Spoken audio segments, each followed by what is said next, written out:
Chicago's very own WGN News at 9. You don't hear that sound much anymore, and that's because around Chicago and across the country, payphones are vanishing. Cell phones are the most obvious reason. An estimated 70% of Americans own a cell phone. But when you lose your cell phone, or the battery dies, or you just can't afford one, then what do you do? Many cell phones still don't work in the subway. Even if they did, Christine would be out of luck. I'm a nurse at the Cook County Jail, and I really do need a cell phone, especially by me traveling at nighttime. I can't afford it right now. I really can't. They're processing my call.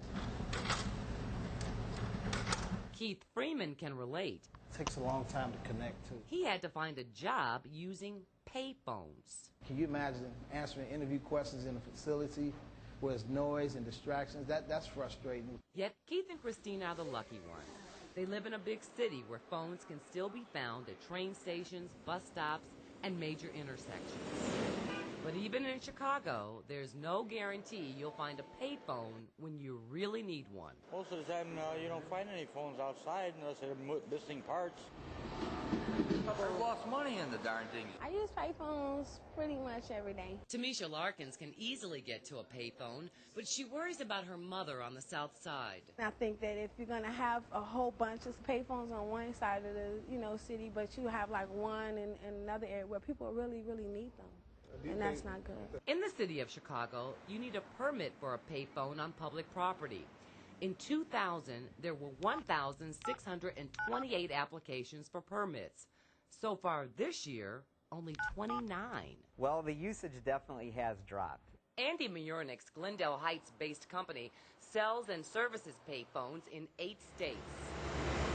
He jumped into the business back in the 80s when the government broke up Ma Bell. Back in the late 80s, there were at least 300 independent payphone companies in the state of Illinois alone. And then it slides forward and comes off. All of those choices confused customers used to dealing only with Illinois Bell.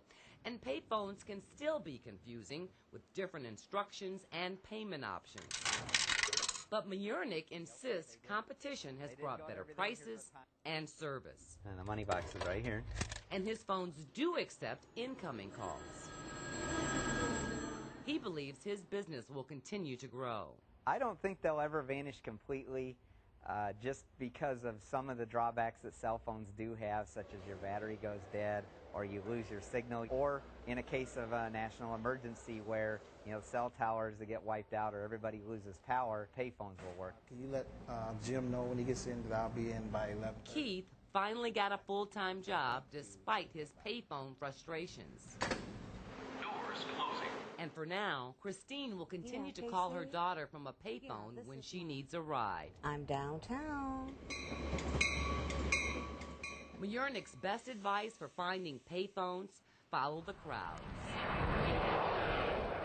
O'Hare Airport alone still has 696 payphones, but even at one of the world's busiest airports, payphones are vanishing from Chicago. Although payphones are vanishing, you may notice a new type of phone booth in Chicago. Some restaurants are installing phoneless phone booths for cell phone users.